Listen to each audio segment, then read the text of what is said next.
C'est fête patronale qui a un esprit. Woodman. Et bien nous-mêmes nous portons secours avec nos frères. Et peut-être ça nous vient faire.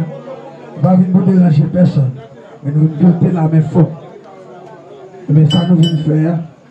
C'est pour tout encouragement, tout le monde qui fait là, qui est déplacé, qui sont là, qui pour venir prendre plaisir avec eux.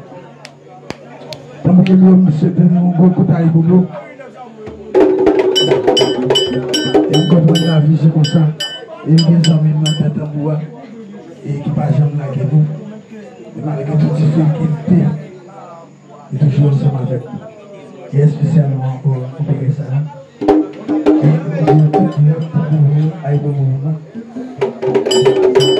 Décidément, pour nous, chaque grand monde qui se place dans la caille, qui vient demander hommage nous avec M. Oudmandou, pas décourager. Travailler là, c'est l'un à l'autre. Je dis, c'est pas ça l'autre man qui est là, non?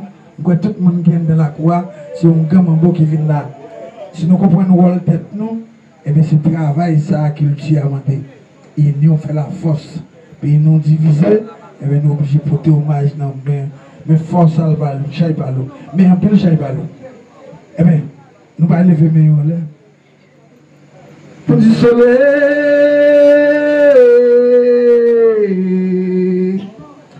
accident il veut comme soleil. Papa nous saute loin, Papa nous sorti loin à toi, tu donnes du loco,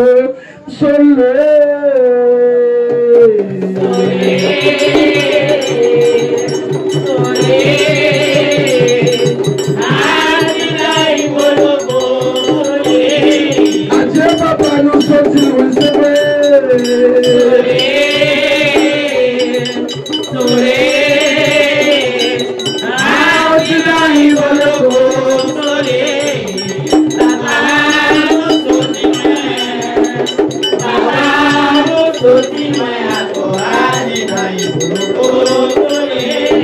Calma de Buluco, calma de Washington, si elle la connaît nous, la vive là-bas maman, papa Paola, si elle la connaît nous, la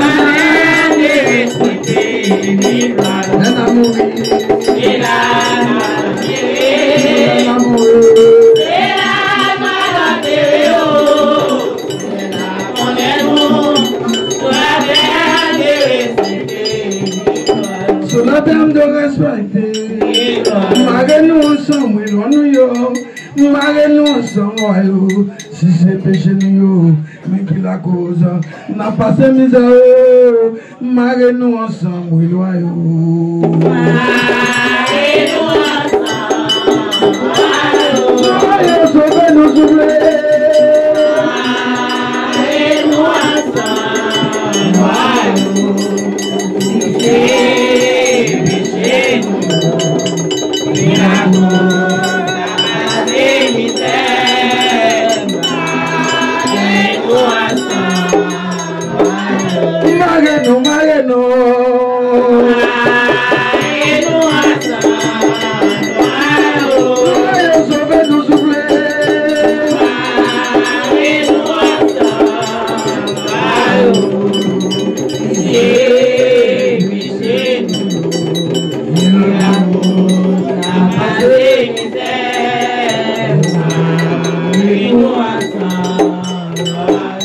mal, moi t'ai fait un frère qui cause ma passé misère là.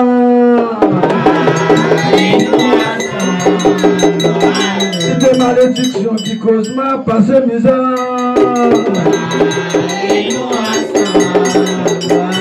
Il faut que nous, tout ensemble faillons.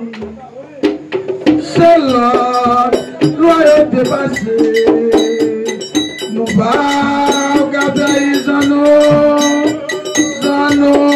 Les enfants joyeux, les mêmes qui rassemblent nous, vague nous, tout ensemble yon vague nous. C'est l'autre, loyauté passée, et nous battons,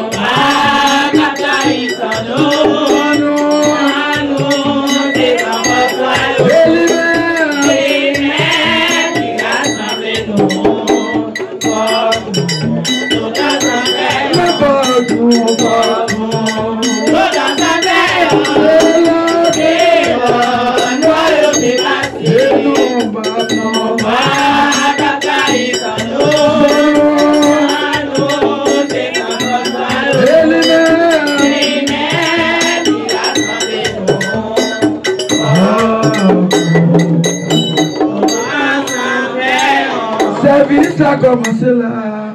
Oh non mon Dieu, l'hiver est venu d'aller. Oh nous laissons par les Gémojimo aussi, nous guémons les service nous commence là.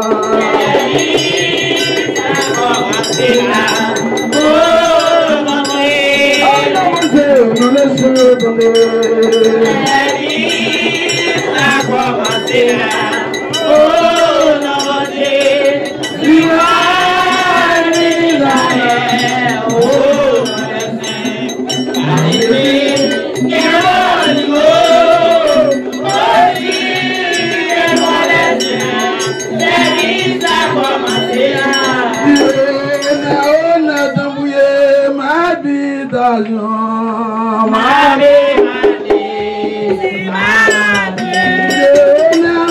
Baba, my